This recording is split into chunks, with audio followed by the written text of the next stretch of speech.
শেরপুরের ঝিনাইগাতীতে বিএনপি জামায়াতের সংঘর্ষে এক জামায়াত নেতা নিহতের ঘটনায় এলাকায় এখনও থমথমে পরিস্থিতি বিরাজ করছে।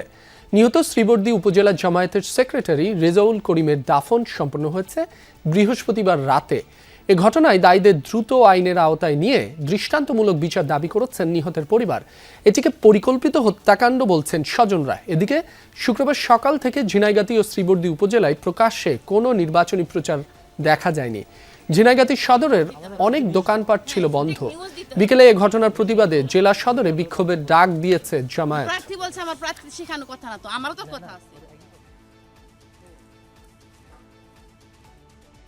সঠিকের বিচার আমি চাই, যাতে প্রতিশ্রুতি কিছু আবার আসল হয়।